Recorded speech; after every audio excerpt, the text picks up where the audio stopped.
and it's interesting. You mentioned, having a really difficult time, but I never would have known. Like you are so gifted and versed in your knowledge of like, this is how to treat my voice. This is how to warm up. This is how to sing through it. And I don't, never would have known otherwise. So.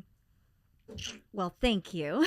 Yes. It takes practice. No, but for me, it was the first couple shows where I was not feeling well. I just did extensive vocal warm-ups because my vocal folds were swollen. So I needed to figure out how can I get more closure and reduce that swelling with the gentle warm-ups. So I was doing a lot for the first couple shows. And then once I started feeling better, I was like, well, the vocal parts that I'm singing are not anything difficult for me to do. A lot of it was lighter and, not like, wah, crazy belting or anything like that. So vocally, the stuff that I needed to do was easy for me. So for the next couple shows, I didn't need that long, extensive warm-up anymore. I just did a couple little and we're good. Right? So I just try to listen to my voice, what it's telling me, and adjust how I prepare for the show depending on how my voice is feeling that day.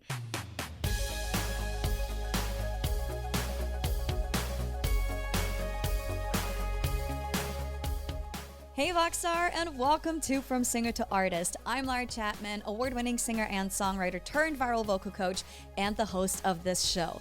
At VoxTape Studios, we help singers from all over the world level up their voices by teaching them the 3 fundamental skills all singers need: technique, awareness, and artistry. Whether you're looking to go pro or just develop your voice for fun, my team and I are here to help. Check the link in the description to book your first session or grab some of our other resources. Alrighty, are you ready? Let's get started. Coming to you today from beautiful Los Angeles because I've got a very, very, very special guest with me here today. I am so excited to introduce you to her. She's a very dear friend of mine. We actually went on tour together a little while ago too. And without further ado, let's just get right to it. Welcome, Tash. Hello from Alice. Hello. How are you doing? I'm awesome. How are you? I'm doing great. Yay. It's so good to see you again. It's so good to see you too. Haven't seen you since we ended the tour. I know. Or since my part of the tour ended. We'll get into that in just a bit. But thank you so much for taking the time to be here and share your knowledge with us and your experience with us on touring and being an artist and all of that, because there's so much that goes into it. And, when I first did my own music thing, like Lumaine stuff, I never... Well, there you go. You got a little sticker on your water bottle. I never actually went on tour. I put one together, but then 2020 happened and had to cancel it and never ended up rescheduling. So I never ended up going until this all happened. And, we got talking and all that stuff. And then the tour happened. And I'm just so excited that, you gave me this opportunity to be on tour with you and learn from you. And now that you're here sharing your expertise and experience with all of us. So thank you for being here in the first place. Oh, well, thank you for having me. Yes. So tell us a little bit more about Tash, about Alice, because that's not where you started with Alice. Like, you have a huge background. So give us like a overview of Tash and your music. Oh gosh. Yeah, you've done so much. I've been fortunate. I started off actually as a classical pianist. My parents heard me singing in tune when I was 9 months old. What? Yeah, in church.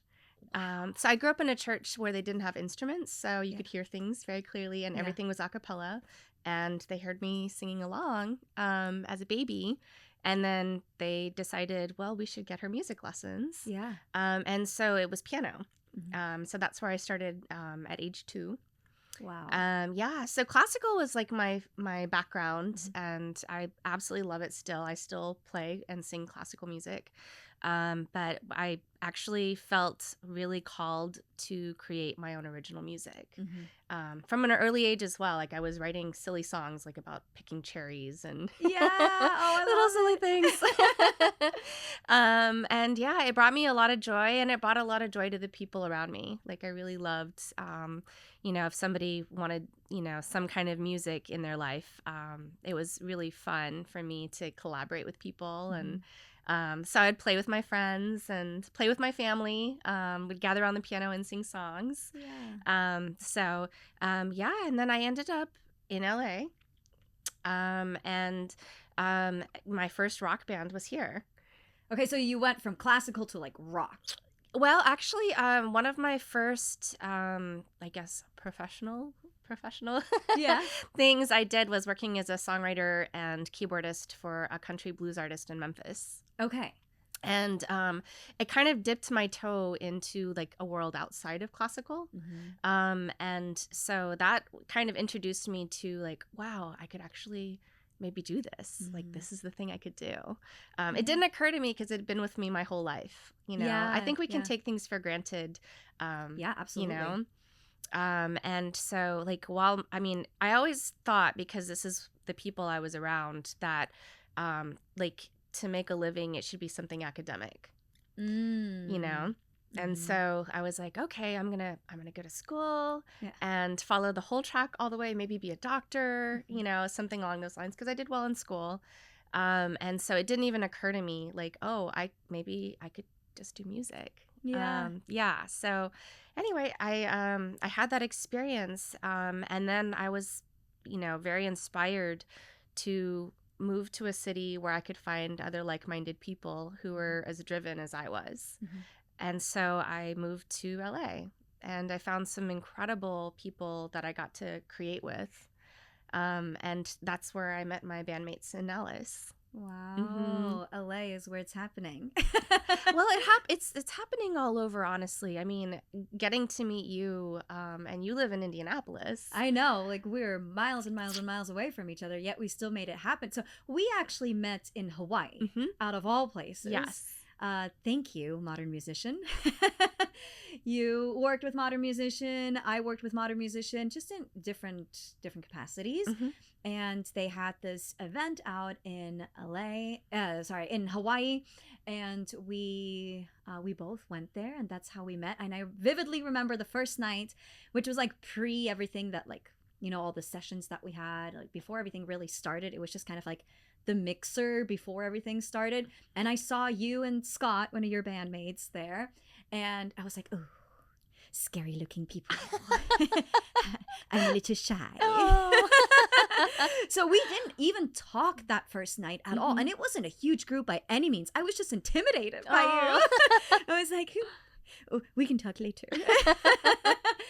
and then as the week went on, we started talking more and more and more, and we had some beautiful moments that we shared by the ocean as well. And I had a little mental breakdown in one of the sessions.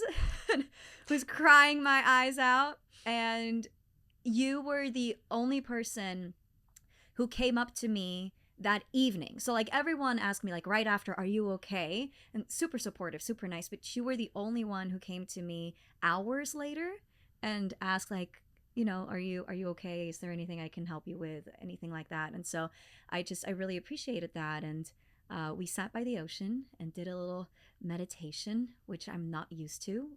For me, my brain always goes a million miles an hour, and I'm like, do, and you're like, no, let's just sit here. And Scott was so sweet, the guitarist in your band. He was sitting back, like the beach part, not right by the ocean, but a little bit closer to the road, with everybody else, and everybody else had long left, and he was waiting there with our stuff, guarding our stuff, and he just let us have our moment, and he was just waiting there, and we came back.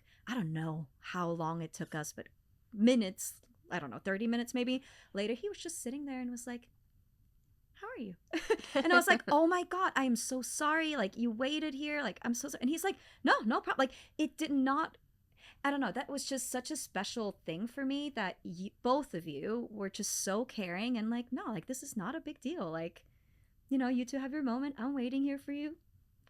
I'm ready whenever you are, but take your time, right? So Mhm. that was so special. And that to me really showed how you and Scott are special people. And I was like, well, that's a relationship I don't want to let go of because there's not a lot of people like you out there. So I really appreciated that. Oh, likewise, Laura. You Yeah. are a very, very special person, and I know. Thank you. That's I'm kidding. I am so grateful for our friendship. Like Yes. I felt like an immediate like kinship to you, like Mm. immediate. So, like I felt like when you would share, Mhm. in the group, like I was like, oh, I can relate to that. Oh, I can relate to that too. Yeah. I'm like, we need to be friends. Yeah. Well, basically the mental breakdown that I had was like, "Oh my gosh, I don't do anything outside of my job. Like I don't have a Mm, life outside of my job." And then later realize like, "Oh no, actually I do have a life outside of my job." It's just, when you're so in it, it's so difficult to see it sometimes. yeah. And so yeah, I think us creative people and business people too, because I'm running a business, you are running multiple businesses too. Hmm. And it's it can be a lot. And so sometimes like taking a step away from that and prioritizing just life outside of work can get a little bit difficult sometimes. But it's okay. We navigate it and we Yes, try. yes. It's a work in progress. It is Yes. definitely a work in progress. I do feel like it is, I think it's also like part of maybe our modern culture just to always do, Mm.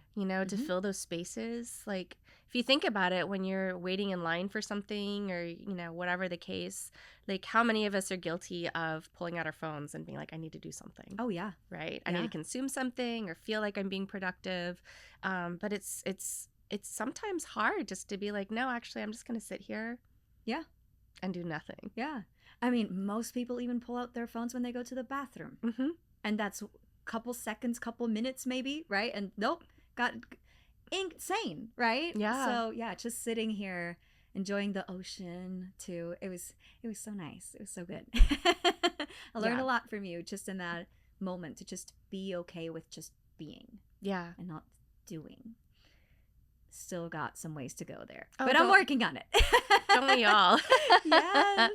So touring, that's kind of like your bread and butter when it comes to Alice, your Hmm. band. Like you've toured multiple times a year. You've Hmm. been on many, many, many different tours over the years, Hmm.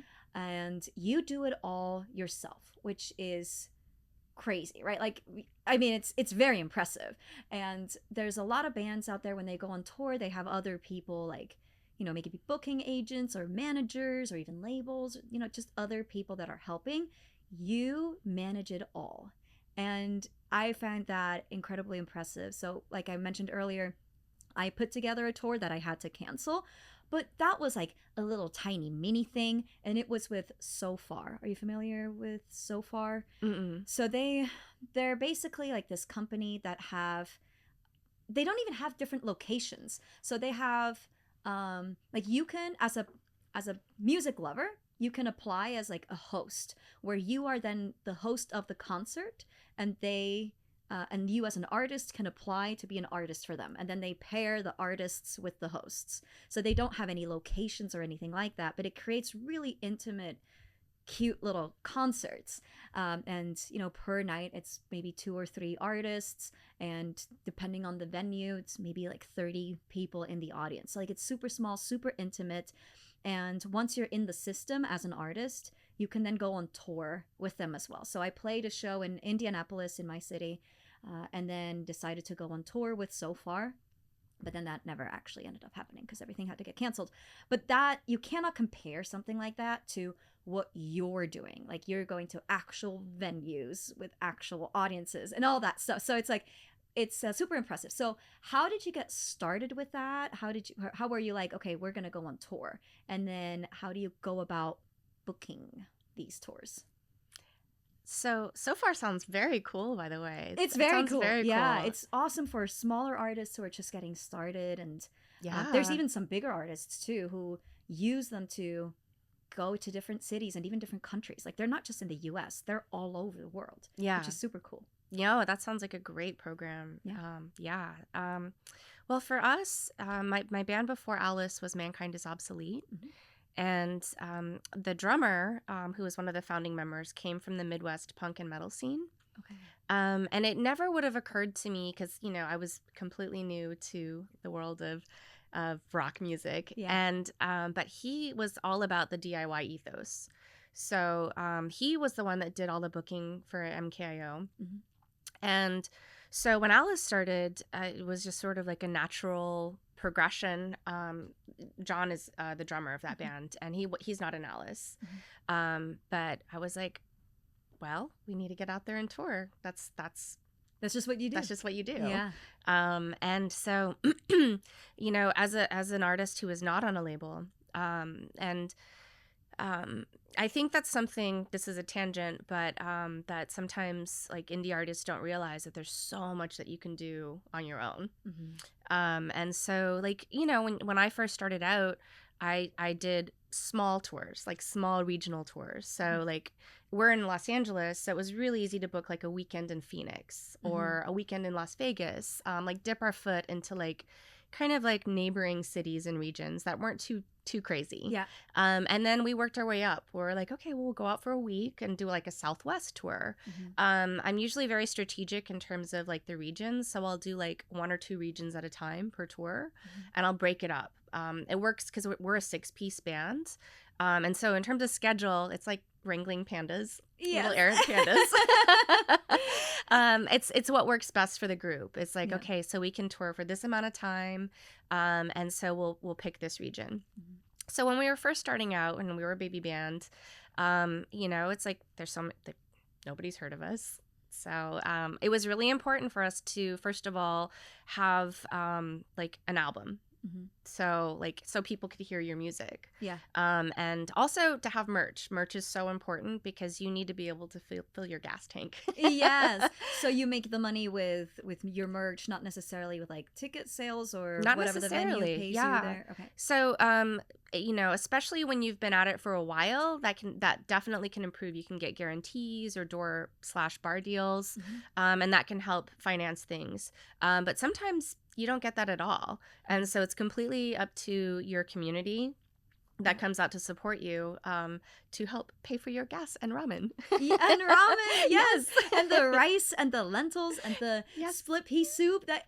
You were just the perfect cook for the tour. That was honestly so impressive to me, how you have your rice cooker and your slow cooker, and you made actual meals so that everybody had good food, but on a low budget, like a small budget, right? Because like rice and beans and all that stuff is not that expensive. So I really appreciated that because I was a little afraid that we're going to have to eat Taco Bell every day or, gas station hot dogs or whatever. So I was like, oh my God, this is amazing. Well, that was actually a big thing too. It's like, one of my goals is for everybody to be taken care of, on all the levels. So financially, health-wise. When we first started touring in MKAO and, we were eating more fast food, we would get sick more. Yeah. And so we discovered, well, A, you stay healthier. B, you save money because the goal is to come back with money. Yes. So and not just break even. Exactly. Because it's like, as somebody, I am definitely like the tour band mom where I'm like, did you eat your sandwich? Yeah. You know this. I'm like, did you eat, Laura? I was really bad at eating on tour. I had to remind her. Yes. I was so bad at it because like I luckily didn't have to do anything. I was just in the van sleeping all day because there was no time to sleep at night. So I didn't feel hungry really during the day, and then at night I was like, oh my God, I'm so hungry. Why am I so hungry? It's like, well, you haven't eaten anything all day. Yep. You fed me. You took care of me. Yes. Very important. Yes. Yeah. Human things, Yeah. So you started with smaller tours and then you expanded as, you gained more experience and you got your name out there a little bit more. So how does one go about reaching out to venues if you want to put together a little tour, like whether it's a small thing or a big thing, or even if it's just like a gig, like how do you get to play at a venue? So it depends on the city because each city has its own ethos. Mm-hmm. Each community has its own culture. Sometimes in certain cities, you reach out to certain promoters, not venues. Okay. Some places you want to reach out to bands and put together like a whole show together as bands. Mm-hmm. Actually, on Facebook, there's a fantastic community called the DIY Tour Postings Group, Okay. and it's DIY bands and artists from all over the world. So you could literally go like, I want to put together a tour and I'm looking for a show in Indiana, Mm-hmm. and do a search for that, and you can find other artists or recommendations for venues, promoters, that sort of thing. I also kind of just keep like a running spreadsheet of like people that it worked out really well. Like I'm like, okay, this venue was great, this promoter was great, these people were great. Obviously it does not always work out that way. Yes. Yeah. But then it's so when you come around the next time, it's something that you can build on. Mm-hmm. Where you, I mean, and when you're there, people can also give you recommendations where they're like, oh, you need to check out this place, Yeah. or come on this day, like there's a special night for this day. Mm-hmm. And it also depends on the genre of music. I know that these days, like I feel like so many of us span multiple genres, Mm-hmm. which is great because that way you can actually like explore different genres, where you might be like, I can actually fit in the rock community or the punk community or industrial goth community. I can fit in all these things. Mm-hmm. You know, like if you were to, for instance, want to book a show in Phoenix for the first time. Mm-hmm. So first of all, I personally would go, okay, let me do a search just off the bat of like who's active and who's playing out there and where are they playing and who are they working with. So I do my research. Mm-hmm. And then if I find like a place, let's say it's a venue that I'll hit up. I also like go to the venue's website, like actually go to their website, and a lot of times they'll tell you like booking information. Many times they'll say, please do not DM us on social media. But some people like that, but most of the time they like emails. Okay. So having a good one sheet, so you have like all of your information, like how to get a hold of you, links to your music, pictures, that sort of thing, like across the board, people want to see that. Okay. Yeah. Do you send that in your first reach out already? Okay. Yeah, I attach it as a PDF. As a PDF. Okay. Yeah, so that's and expect rejection. That goes with the turf. You know, you'll get ignored, you'll get rejected. Sometimes, you know, not so nicely.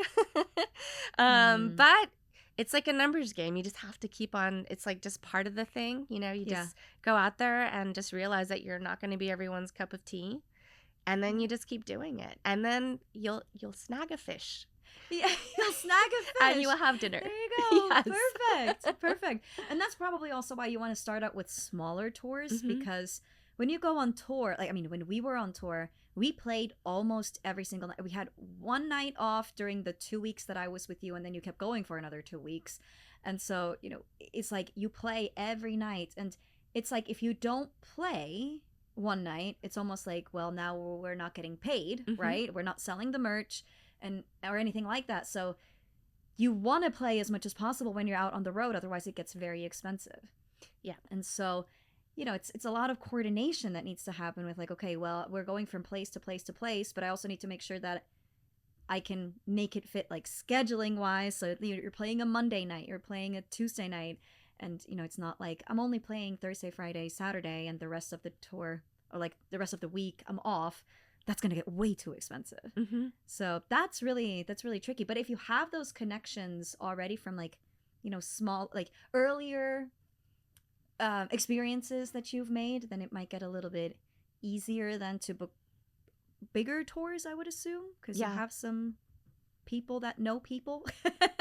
Yes. Where was it? Was that in Iowa where the promoter in Iowa introduced you to the promoter in Ohio or something? There was some sort of connection that was like between states. So that you got we got it was you remembered correctly. Good memory. Wow, yes. Look at me. I do not remember their names. It was Zach Weiss. Zach, there you go. Yes. Okay. And was he the one who made us those cute Alice boxes? Did. I have. Isn't that sweet? It's on my whatever that thing, you call that, what do you call The that? little shelf? Shelf. Yeah. Yes, thank you. Oh, I It's love on my that. shelf right there with all my Oh. music stuff. That was so sweet. In these Yeah. little boxes, and then filled them with whatever he thought, like the people of, like, because it was the Alice name on it, and then my name Mm-hmm. and your name, and Yep. like every band member's name, and then for mine was filled with tea. I love it. Yes. I love it. Yeah. For singers, we need a little bit of tea. We need all the teas. Yes. Yes. So cool. Yeah. So, share with me Mhm. your favorite moment from any of your tours that you've ever done. What's been your most favorite thing? Oh, that's hard. Okay, yeah. I mean, you've been on so many. I have many favorites. I have many favorite things. I mean, this goes across the board, but like the instant the first note hits in any show, I always feel electricity. I always feel electricity. It's just sort of like something switches on, and you know, feeling like the music is about to begin. I feel like that is such an amazing, magical, special moment. And you know, I think if I were to have to like pick any particular one thing, I don't think I could, but it's like any moment where I've connected with somebody, when I look them in the eyes and they look back at me and we have this connection, you know. And I feel like that's a big reason why I do what I do, especially in the live forum. Studio is awesome. I love creating, but there's just something incredible and moving about when you get to share a moment with another human through music. I vividly remember watching you perform. Phoenix was our first show on the tour. Yeah. And that was a special show for you for many reasons. Yeah. And I remember watching you making these connections with the people in the audience that you knew, and probably also people you didn't know as well. And it was just so crazy to see that. It was like, oh my God, like, these people love that when you're like, I'm singling you out and I'm giving you this moment, and you're not, because like in the performance world out there, and in the coaching world too, a lot of people are like, yeah, just look over their heads. You know, you don't want to look at people's faces, because sometimes people can look a little bit dead in the face, and then you're like, oh my God, I'm doing a bad job. It's not about you. They might be enjoying it, they might just not show it on their face as much. Yeah. And so, you know, they say like, yeah, just look at everybody's hairline, you know. But with you, it was totally different. Like, you really made a connection with a lot of different people in the audience, and you gave them that moment, and they loved it. And I was like, oh my God, I need to do that too. I'm just the background singer, but I'm gonna start looking at people. I love it. I love it. And that was so cool. And you're so right. Like, that first moment for you, you're like, and I'm in it, and nothing else matters for the next hour or 45 minutes, however long the set is. You just completely transform, and your energy on stage is insane. Like, you're head banging, and like, there's just like, your eye was drenched in sweat after song 1. And I was like, oh my God, I've got a million more songs to go. How am I gonna make this? But it was so cool. And that's when I was like, okay, well, next time I shall also physically prepare for this tour, because holy smokes, I'm out of breath. And it was just so cool to see you like just getting after it, and you're moving so much, and you're giving it your all. No matter what the audience gave you in return, because you know, sometimes you get so much from your audience, other times the audience is a little bit quieter or whatever, right? Yeah. So, but you are absolutely creating your own energy, which is awesome. Do you have any tricks for that, or how do you do it? I don't know if it's really any one thing, but I will say for me, it always comes down to the music and the songs. And the music that I've created comes from a very deep, authentic place. And so it's something that I've just naturally always felt. And so it's easy. And the band is amazing. I love my band. Like, they're incredible. And I love the people that come, you know. It just feels very easy to want to share and to give and to connect in that way. Like, it's just always kind of felt very natural. The first time I ever did a show as a singer, this is with MKIO, I just remember feeling like this surge of energy coming through me. And it Mm. was this tiny little sports bar. It Yeah. was a metal show. And I didn't know what was going to happen. I had no idea what was going to happen. I was so scared. Mhm. It was my first time like doing anything like this. I was a keyboard player completely before. And the idea of just having a mic with nothing in front of me, I was like, what do I do with my Yeah. hands?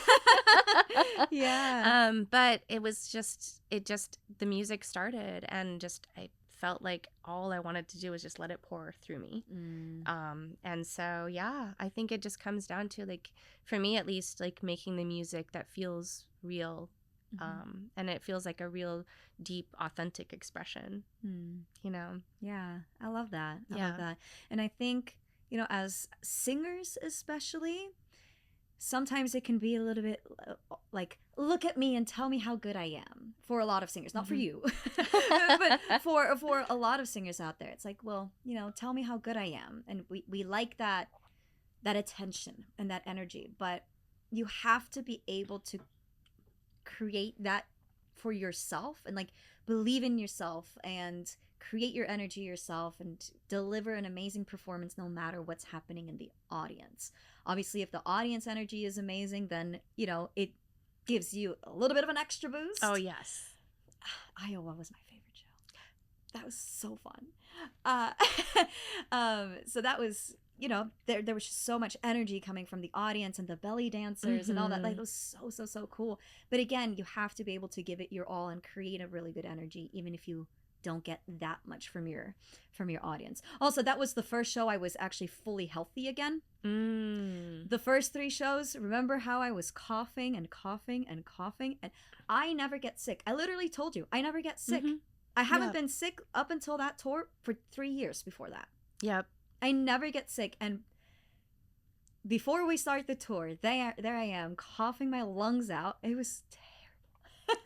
And so, it was like, oh my God, how am I going to get through these sets?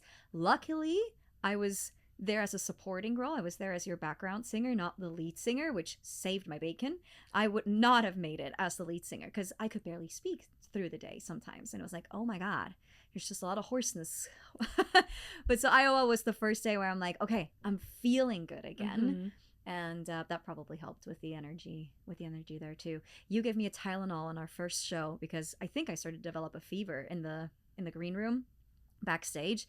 You gave me a Tylenol, and that saved me. I was like, oh my God, I'm alive again. In the backstage there, laying on the sofa, I was like, oh my God, how am I going to make it through our set? But we made it. So staying healthy is something that you touched on. You try not to eat too much fast food so that you stay more healthy. I picked up this bug before I even came to rehearsals before the tour, so I got sick before the tour started. I didn't show any symptoms until we actually started the tour. But what other things do you do to stay healthy throughout the tour, preparing for the tour, both like physically but also vocally, because you're singing every night. Yes. It's a lot. How do you stay healthy? So MKIO is actually really what taught me how to do long-term tours, and as well as how to sing through illness. Like, I sang through 6 weeks of bronchitis one time on an MKIO tour. Wow. Which was crazy. Yeah. But I, first of all, am a big believer in like herbal remedies. So yeah, trust me, I remember that orange juice that you made me drink, but that wasn't just orange juice. I don't know what you put in there, but I was like, it wasn't that bad, but it helped. The next day I was healthy. Yeah. Well, I used to, when I would get sick, I used to just, you take your cold medicines or whatever it is. But I would stay sick for so long, and I got sick a lot. I don't have the greatest immune system. So I actually discovered that when I was actually like taking the herbal remedies, it would nip it in the bud like pretty much right away. Manuka honey is a great one. You gave me those like little the lozenges. Yes, yes. And I had one more that I just found in my backpack because I just got a new backpack, so I switched everything over from my old backpack to my new backpack, and I found one more, and I was like, Tash is with me. Yeah. Yeah, it's super helpful. Like you were mentioning the orange juice, I like to put in, it doesn't taste great, but oregano oil, it makes it very spicy, Yes, and it was so spicy. it's quite spicy. And then I put, just all sorts of herbs and stuff in there. And that helps. Like you were mentioning, I try to eat healthy. I work out. Yeah. I do my yoga. I try to stay mentally healthy because I think stress is a big part of what, Yeah. can create it. Like I noticed a lot of times in the past, I would get sick before a tour just because of the stress. Because it's stressful, like the preparation. You have a lot on your mind. There's a lot going on. So just learning how to just sort of navigate that. So doing all the practices that I do to keep myself grounded. Yeah. And I do that on tour as well. Like I wake up and I do my journaling and my meditations and my yoga and things like that, Yeah. And I think those are things, I'm actually currently reading a really cool book called Atomic Habits. Okay. And it talks about just sort of the idea of like when you create your own systems that kind of like help shape who you want to be.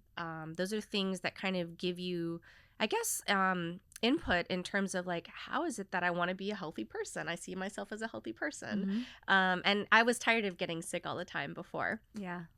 So, it was one of those things that I was like, okay, these are systems that I'll bring with me even when I'm on the road.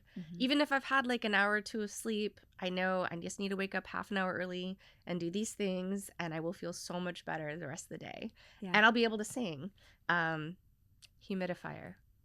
Yes. That's a really helpful one. Yes. Yeah. Yes. I brought my steamer too for like after the show. I would always steam to get some direct hydration on my vocal folds. And then I have my little nebulizer too that I used before the show to help as well. But it's just having a humidifier in your room so that the air when you're sleeping is not so dry. Oh my gosh, Phoenix and New Mexico, Albuquerque. Albuquerque. Oh my gosh, it was so dry. You really feel that. Oh yeah.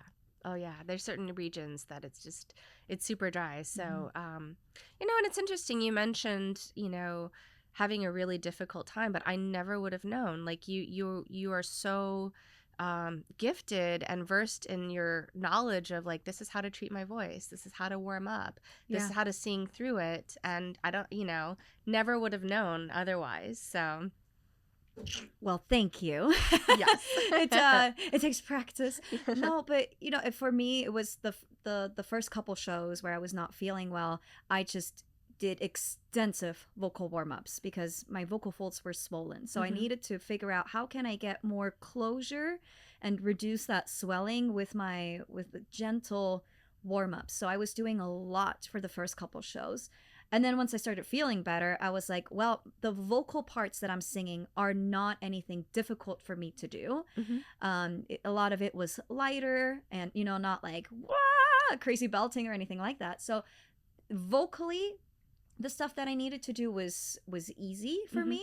So for the next couple shows, I didn't need that long, extensive warm-up anymore. I just did a couple little and we're good. Right? So I just try to listen to my voice, what it's telling me, and adjust how I prepare for the show depending on how my voice is feeling that day. I loved watching you do your vocal warm-ups in your in the van. You like to get ready in the tour van compared to like the green room, so you have your privacy. You put on your makeup because you have really cool makeup for stage. You have the red around your eyes, and so you put on your makeup and you have tracks that you're warming up your voice to. Those are some recordings from voice lessons, right? And then other tracks as well that you're following, even some YouTube tracks, I believe, as well. And I love that you did that. How is that serving you, like warming up your voice that way? Oh, well, vocal warm-ups are non-negotiable for me. Sometimes actually we've had to, like for festivals, we have to perform like early in the morning, which is not the funnest thing to do as a vocalist. Yeah. But no matter what, I always make a point of warming up and cooling down. Yeah. And these are things I think that have helped me. With MKIO in particular, I did a lot of heavy vocals, a lot of screaming. And I don't think my voice would have survived if I hadn't had my warm-ups. Yeah. And I've studied from different teachers in different genres. These particular warm-ups that I did for MKIO were specifically for screaming. Cool. And the ones I did for Alice come a lot of it from my classical training. Hmm. And so yeah, it just depends. Like you were talking about, like it depends on the day or what you're about to sing, that sort of thing. But yeah, for me, it's like some people can just go at it, I suppose. Yeah. I'm not one of them. Yeah. I definitely need my warm ups for sure. And having the tracks that you're following along to, no matter what that is, like whether that's a YouTube video that you found or a recording from a session or any tracks that you made yourself, I personally love having tracks to warm up to because it's easy, right? Like you can put on your makeup and do your vocal exercises or your warm ups that way. And it's not like, well, what should I do next? And it also kind of creates a routine for you too. You know what works and you stick to what works. And then obviously you can always make adjustments if you need something extra or something different. But having the tracks just makes it easy, convenient. Yes. Plus, you can figure out what your favorites are and also things that might help you when you're in certain voice. Like you were mentioning, if you're feeling a little under the weather or a little swollen, there might be certain tracks that actually serve you. I find myself a lot of times tending towards being vocally tired, especially like towards the middle or end of the tour. Yeah. So it's really important for me to do like gentle warm-ups, you know, as opposed to like you were saying, like, oh, the belting and things like that. Like I try to like really ease myself into, you know, being in voice. And warm-ups actually start for me when I first wake up. Like before I even start speaking, I'll do like just gentle things just to kind of be like, hello voice, are we there? Yeah. It makes a huge difference. If I start my day out just humming,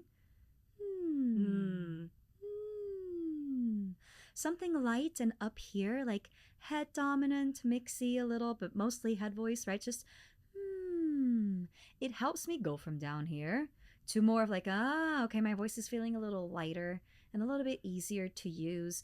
I used my tracks too. I have a million tracks. That's what I do. I love creating vocal exercise tracks or warm-up tracks. And so driving here this morning, I was warming up my voice to these tracks. And usually after a long day of recording, my voice would be dead. Like just like, nope, we're done. And we're going to take the day off tomorrow too, because we're very tired.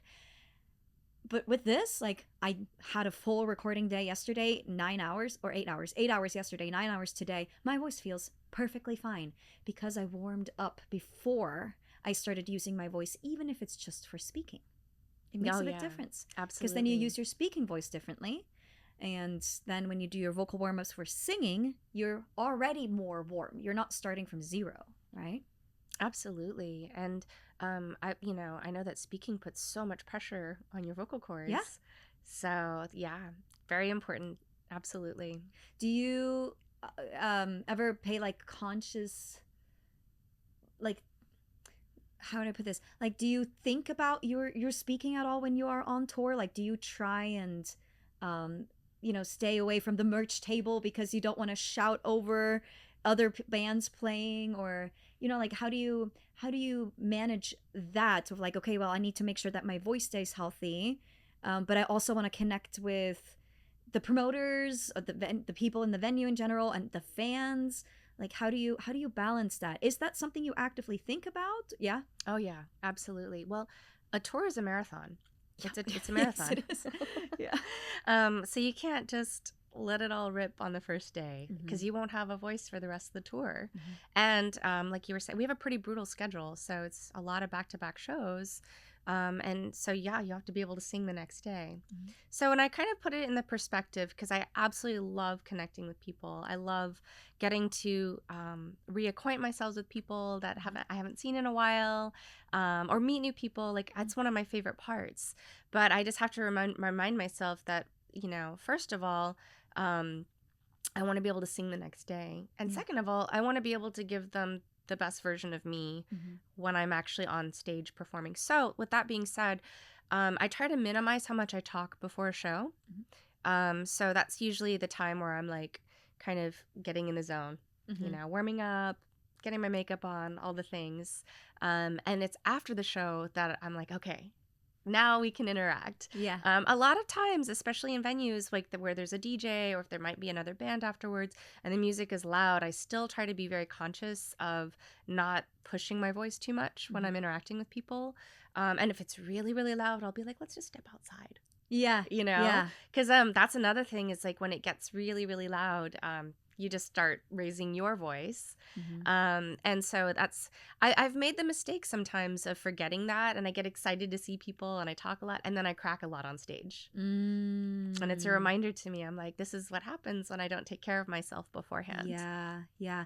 You mentioned cool downs as well. Yeah. When do you do those? Do you do those after you're done singing before you start talking with people, or is that at the end of the night? End of the night in the shower. In the shower.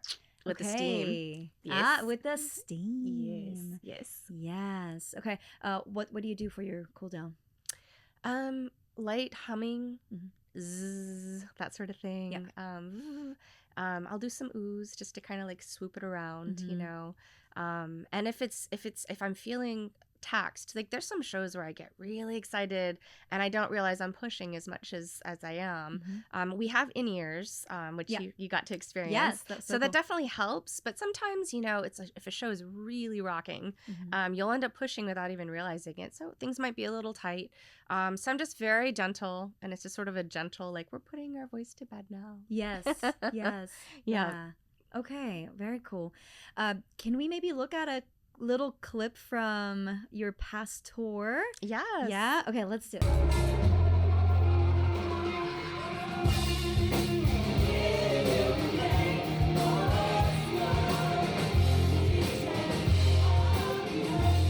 I remember this song.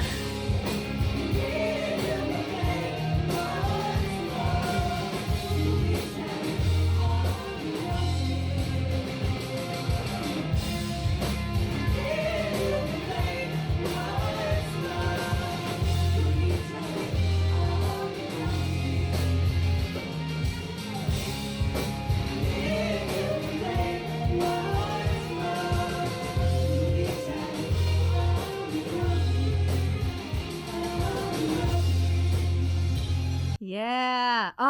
Just rocking it out. I mean, just look at your energy, right? There's so much happening. You have all the lights and the band, and the audience is clearly enjoying it too. And you're just giving it your all. Yeah, that was a very special show. We played at the Milestone Club in Charlotte, North Carolina. Okay. First of all, it's a historic venue. It's actually where both Nirvana and REM played, like before they got really big. Really? Yeah. Wow. And so many bands that have been on tour have played there. It's kind of like the CBGBs, I guess. Okay. In that region. Yeah. And the community there is so amazing and so giving and special. Like you mentioned, the audience rocking, and I'm like, yeah, they have so much love. And every show that we've ever played there, they're like that for every band. Highly recommend Milestone Club, y'all. Is this not the first time you played there? Third time. The third time. Yeah. What was really cool though is that we had people there that had seen us in Arizona. So people follow us that were living there then, and they were like, I saw you in Phoenix, and then they were living there now, and so that's so cool. Yeah, it was very, very cool.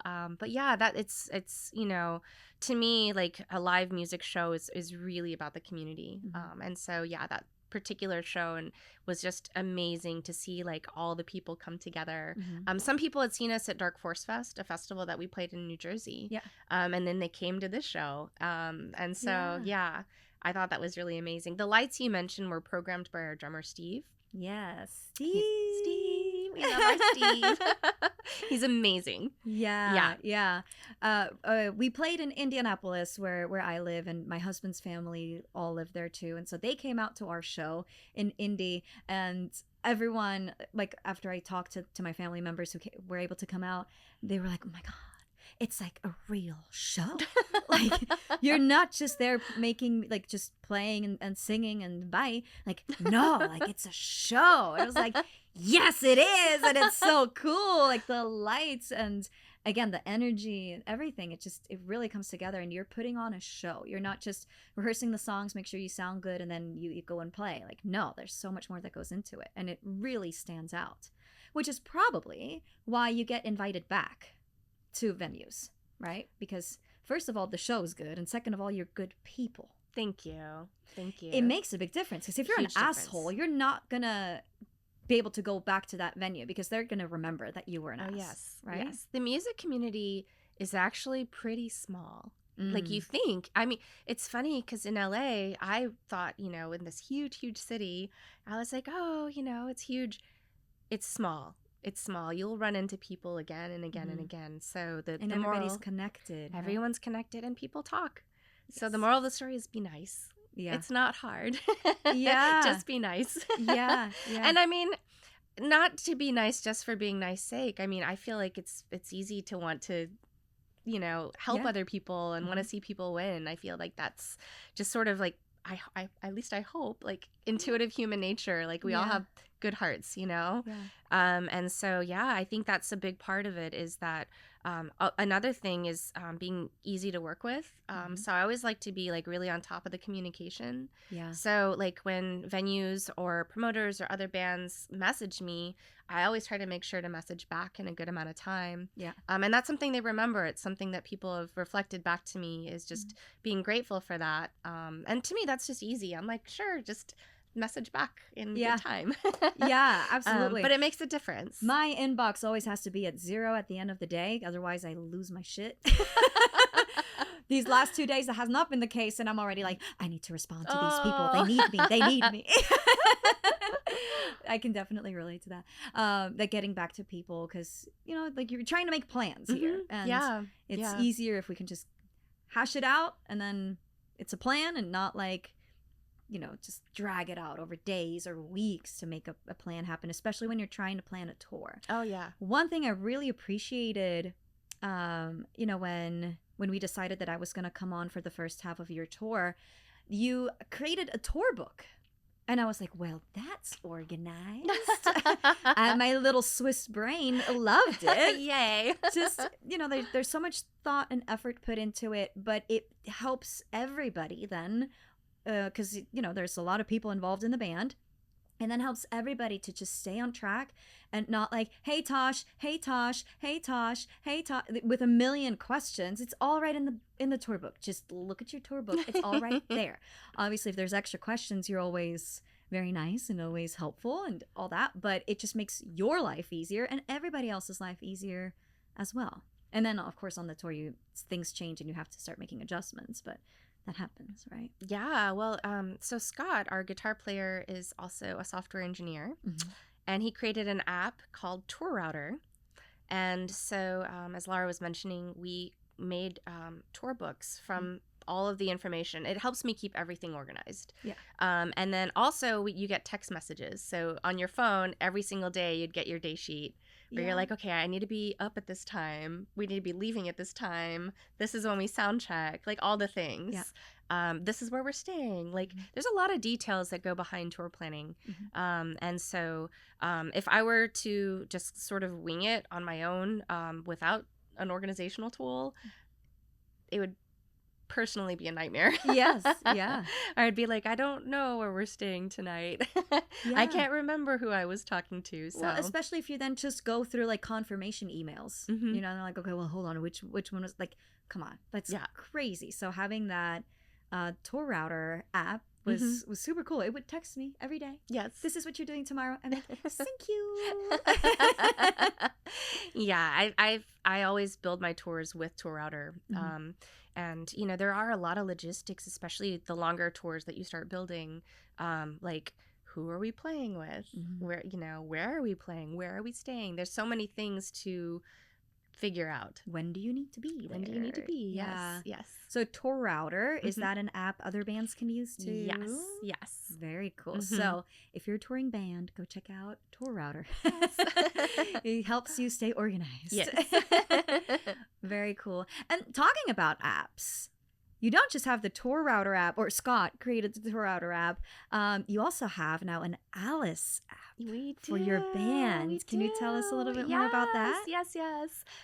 So we've been in like we love technology, and I love the fact that you can use creativity and technology hand in hand. So we've been really inspired to create multiple apps this whole year. And the first app that just got released is the Alice Band app. There's a game. You can find out our tour dates and news and get links to all the things. And yeah, it's actually on the Google Play and the Apple Store. Perfect. So Awesome. yes. Oh, I love Yeah, that. That's so yeah. fun. And I love playing games too. Yes. So that's It was awesome. very fun to build. Yeah. Yeah. And just community. That's something that you keep mentioning. Community, community, community. I can really tell that you care because when, like you have a community on Discord as well, and I'm in there sometimes too, just looking at what everybody's saying. And you have your tea time as well. Is it every other Sunday? Well, so we do our Sunday streams. And then we have a tea time afterwards, and that's once a month. Once a month. Okay. Yeah. But okay. Yeah. So, just these people. Like, you know them by name. You remember what they talked about last time you had the stream. Like, you care about these people, and it shows that you do, and they appreciate it so much, and then they're willing to support you in many different kinds of ways, coming out to your shows, buying your merch, buying your New Orleans bigger adventure, like over a weekend. Like, can you tell us a little bit more about that? Because I find that so unique and not something a lot of bands do, where you created a whole weekend for people to hang out. Well, like the game that we came up with, and even our shows, you mentioned it feeling like a real show. Like, one of the goals has always been to create immersive experiences. Because I really love the ethos of Alice in Wonderland, the through the looking glass, what is it like when you go through a different reality, and I've always loved art experiences that are immersive. And so I wanted to create something where people really felt like a little shifted. Yeah. And it felt like they were in a place that was very magical. New Orleans is so magical. The music and the food and just every corner, there's something really incredible to experience. And we as a band have always found a lot of inspiration, particularly in New Orleans and also in the desert. Yeah. I was like, I don't know if people would enjoy the desert as much. Yeah, fair. Maybe some people. Yeah. But I was like, I wanted people to have like a weekend of something that they could really enjoy, and also find other community. I feel like the community it's not just about the interaction with the band, but also with each other. And I find that people in our community are incredibly kind and open-hearted, and it's a really truly safe space. I know that word can be used a lot, but it truly is like an incredible safe space where people are like, yeah, just be who you are. Yeah. And I really appreciate that, because I've had my share of like less than perfect. Yes. And so preaching to the choir. Oopsie. And I grew up being bullied, like severely bullied. And so that was something that was really important to me in what we created. Was I was like, I myself would like to be in a group of people and in an environment where I'm like, hey, let's just be nice to each other. Yeah. It shows. It again, it's just you attract what you put out there. And for me too, I was also severely bullied in school. So whenever there's like a bigger group and you're just walking down the sidewalk, let's say there's 4 people and only 3 can fit next to each other on the sidewalk, and there's one person just like slightly behind, I'm like, that's not okay. Because that used to be me always, right? Not a part of the group, always the outsider. Yeah. And so I'm just like super sensitive and super aware of those situations, and it seems like you're similar, because you're so caring. You always take care of everybody, and I'm kind of the same way because of the experiences that we've had in the past, and we don't want anybody to feel that way, because it sucks. It does, right? Yes. And so you are doing everything you can to create that safe space for other people so that they can be themselves, not feel like they're judged, but also feel like I belong and they're not an outsider. Yeah, absolutely. Yeah. I love the idea of you are not alone. I love that. Like in any given moment, when you're in the room with any other person, that you can find something to connect with. Yeah. And I mean, especially what a gift through music, right? Yeah. And I mean, look at us again, like in Hawaii, we met, you look like this, I look like this. We couldn't, like, looks wise, we couldn't be more different, yet we made an amazing connection. So, it's so hard, so easy to judge a book by its cover and be like, oh, well, that's clearly not my person. We are clearly not on the same wavelength or whatever. Like, there's just so much more that goes into it, and into being a human, into being a person, and interacting with each other. So you just have to focus on common ground sometimes, and not the things that separate you. Yeah, absolutely. Yeah. Absolutely. I think that's something that's uniquely special about live music, Mhm. and about music in general.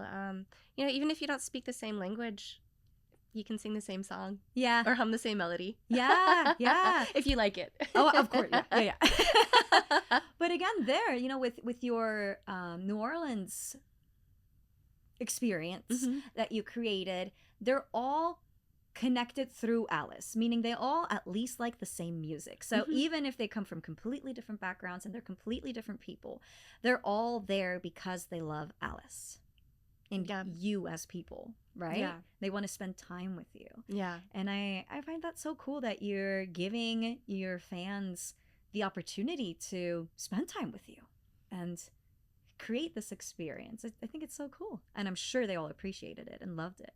Well, they're so special. They're truly special. It was a gift both ways, just to get to spend time with them. And I love getting to know our people more. It's just amazing to hear everybody's story, and to catch up with them. Like, for people I haven't seen in a while, where I'm like, tell me where you're at, Yeah. We have a lot of artists in our community. And so I find it so inspiring to hear about, what's the latest story or poem or song that you've created, or picture that you've drawn, or what is your creative brain thinking right now, Yeah. and having the conversations that just honestly, it's like a beautiful self-perpetuating cycle of inspiration, I think. Well, you've used some of your fans' art on like album covers and t-shirts, and you even have a hot sauce that someone in your community is a chef, and they made the hot sauce. Like, how cool is that? Yeah. So you're using in a good sense, not like you're taking advantage of your like of your fans, but like you're collaborating. That's maybe the better word. You're collaborating with your fans too, which is so cool. Yeah, I mean, it's a big reason why I wanted to I guess move to LA initially. Though I feel like you can find your creatives no matter where you are, right? Yeah, yeah, yeah. But yeah, I love collaborating. Absolutely love collaborating, and I feel like it's so exciting when you get to create something together where you're like, I never saw it that way. I never heard it that way. Yeah. We have a hot sauce. We have teas. Yes. And these particular people, they created these things from being inspired from our music. So it was sort of like, okay, this is what I'm experiencing, and I'm a chef, and so this is what I think your music tastes like. I love that. How cool and creative and special. Yeah, it is very special. So, yeah. Well, and going back to, you can find people anywhere. I mean, Alice has gone through some changes over the last the last year, maybe. Yeah. People coming and going. And, now I was able to fill in from Indianapolis, thousands of miles away. Keyboard player is up in Seattle and was able to fill in. So, now with the internet, it's like, oh, wow, like we can find people to collaborate with and do cool things with, even if we're not in the same city too, which, how amazing is that? I think that was something that 2020 taught me, because we were supposed to do 4 tours that year. Yeah. Excuse me, what? 4 tours in 4 one tours year? in 1 year, yes. Oh my God. Different regions, but 4 tours. Yeah. And I had them all done. And so pandemic hits, and we turned them all virtual. And what was awesome about that experience, not the pandemic part, Yeah. but yeah. but the lesson that we took was that we were like, oh, we're not limited by geography doing things virtually. So we were able to like have bands from abroad on our live streams, and it didn't matter where they were. Like, we converted everything into being virtual streams. And so a lot of the shows that we would have had, same bands, or we invited bands, from different parts of the world. And it was so cool to be able to have that collaboration as well. So, yeah. I love that you're just like not a quitter at all. Like, when life gives you lemons, you absolutely turn it into lemonade. Like, with this, you could have just canceled the tours and be like, well, I guess we'll be back whenever we'll be back, and just wait around, or use it as a sign. I'm like, well, I guess that's the end of Alice. gotta go get a day job now, you know, whatever. Like, because a lot of people then go down that route, the negative route, and you're like, okay, well, how, like, you look at it as an opportunity. Like, how can I take this awful situation and make it something good, you know, like, Yeah. and use it in a, I don't know, in a productive, is the wrong word. You know what I mean? You I know, do. it's just, Yeah. you make Yeah. something beautiful out of it. And it was kind of the same on this last tour, where, you know, the trailer broke down first, then there was a hurricane in Florida, Mm-hmm. so you couldn't place the festival, and that was the festival that you created the entire tour around. Yeah. And that was the show you didn't get to play. Like, how ironic is that? Yeah. That festival was the reason you put together the entire tour, and you didn't get to play it because of the hurricane. Like, that's crazy. Yeah. And then the van broke down too. You had a flat tire, and the transmission. Like, oh my god! Like, it just kept coming. Like, can it please stop? But here you are. You're still creating music. You just told me that you're planning another tour. Like, you're not giving up. It's like, well, that happened. We learned from it. We'll go and do it again. Yeah.